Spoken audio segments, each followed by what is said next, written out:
Today's podcast is presented by PodGo. PodGo is the easiest way for you to monetize your podcast, providing podcasters with a flat rate for ad space so you always know how much you get when you include an ad from PodGo. I recently joined as a member, and you can too. Apply today to become a member and immediately be connected with advertisers that fit your audience. That's podgo.co at podgo.co. podgo.co. The following podcast is being brought to you by the Defy Life Podcast Network.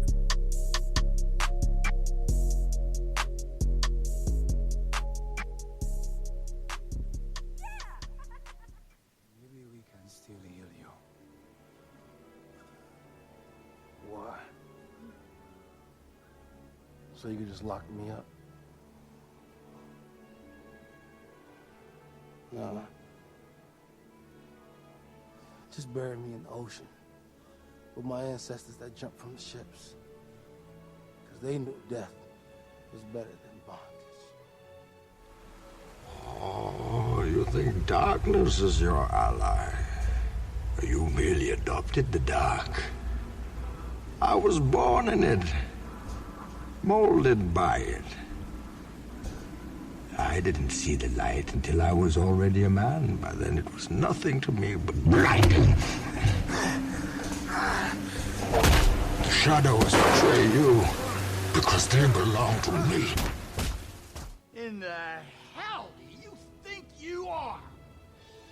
Okay, it's not working out. I'm gonna need the suit back. For how long? Forever. Yeah, that's No, please, Let's have it. You don't understand. This is all I have. I'm nothing without this suit.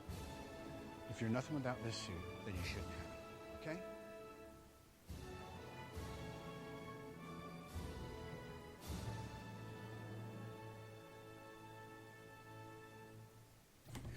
So Oz, this week we are going to first off be recording a podcast together in person. So that's going to be the first issue that we're going to have to get over. Secondly, today we are going to be talking about some of the best and worst chameleons in the world of movie and TV. Some of the best and worst actors who can blend into any role, and then some of the actors who you just can't help but see no matter what role they are in. And if I remember correctly from last week, this conversation started when we were talking about, was it Tom Hanks? Yes. Tom Hanks, and then we reverberated back into a bit of a Brad Pitt. There's a long list of actors and actresses, the good, the bad, and the ugly, that are these chameleons that we're talking about. So, let me ask you, what character do you think? What character do you think is the biggest chameleon in Hollywood right now? I think. Let me think. The biggest chameleon in Hollywood right now. Oh, this is... Hey, listen, everyone. I just want you to know I haven't been able to see Oz's face when he gets ready to start a rant. So there's a twitch in his eye right before he gets started that you all aren't seeing that I'm seeing. So get ready. Yeah, we're practicing social distancing, by the way. So I think that, like, for better or for worse, we have a slew that we can go down. We have Ryan Reynolds. You think he's a chameleon? So we say good and bad because, like, the thing is, when you go see a Ryan Reynolds movie, you're going to see Ryan Reynolds just be someone different, but it's Ryan Reynolds. It's the same exact thing for Will Smith. It's the same exact thing for Tom Cruise too. And by the way, the Greyhound, same thing for Tom Hanks. Haven't seen the Greyhound, but since we're talking about chameleons, somebody who I think is a very good chameleon and very underrated because of how iconic his role was is a Stephen Carell. For sure. And I think the one movie that you can point to is The Foxcatcher. He was fantastic in that, and you completely forgot who he was and what made him famous. So he's somebody, I think Pedro Pascal, I think that's someone that we've talked about either on air last week or off air. Mandalorian. Just not even the Mandalorian. This guy was in the Equalizer. He was in Game of Thrones, 2. And you say Equalizer 2. He's also going to be in Wonder Woman 2. And wait, hold on. And this guy, not just Wonder Woman 2, but he's played so many characters. You're just like, who is that weird looking guy who I'm strangely drawn to? But he's always playing a bad guy.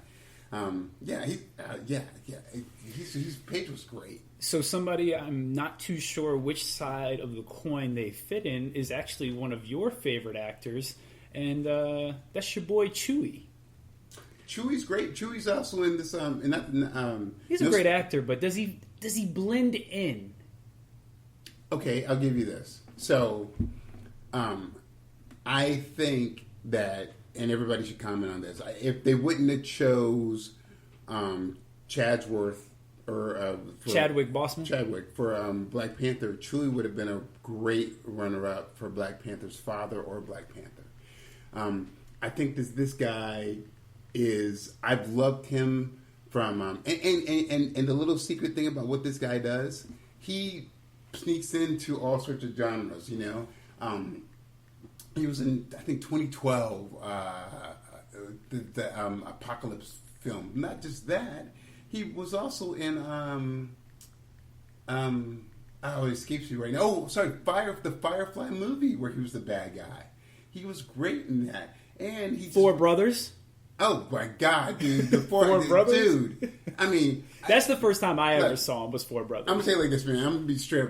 And I know we're all being woke in this situation right now, and Black Lives Matter. But, dude, that's the only time I ever wished for Marky Wahlberg to beat up another black man was when I saw Four Brothers. And that was it, dude. When Marky Wahlberg came up looking all cock diesel and brushed up on the scene, and they're like, yo, let this guy go to work. I was like, go to work on Chewie, dude. I love you, Chewie. Mark. Funky bunch that dude real quick, dude. Yeah. And it was because they killed his white brother. Oh, my God. Hey, they killed his gay white brother. So you know on them they do. Andre 3000 was like, yo, we going to have some revenge. Hey, nah, we're about to have some revenge. Bombs over Chewie is what it should have been.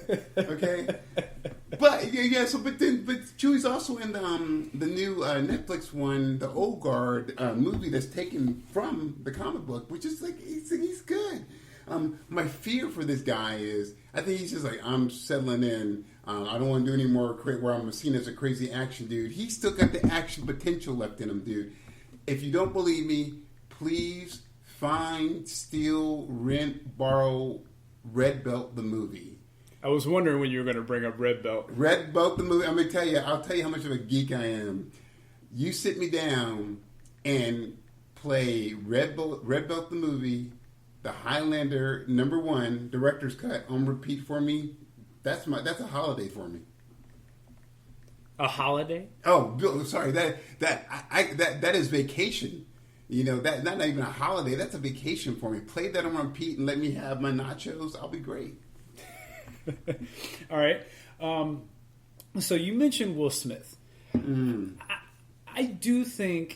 I think Will Smith has gotten to a point where he's picking roles that fit the audience that he knows he has. Because when Will Smith wants to act, he can act. I mean, just look at Ali. Of course. Ali, he blended in seamlessly. Yeah. He was fantastic in that. Now, when you go past Ali, The Pursuit of Happiness is another one that's really good. I thought he wasn't Will Smith. Right, 6 Degrees. 6 Degrees. He wasn't a great movie, but he wasn't Will Smith. But he was not Will Smith. He was not Will Smith. I think I Am Legend is another one where he's not Will Smith.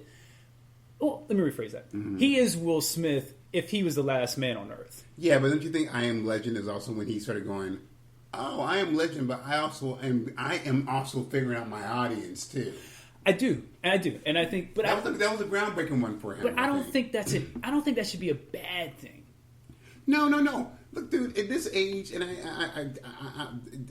I believe in socialist philosophies all day long. But in this age, get your money.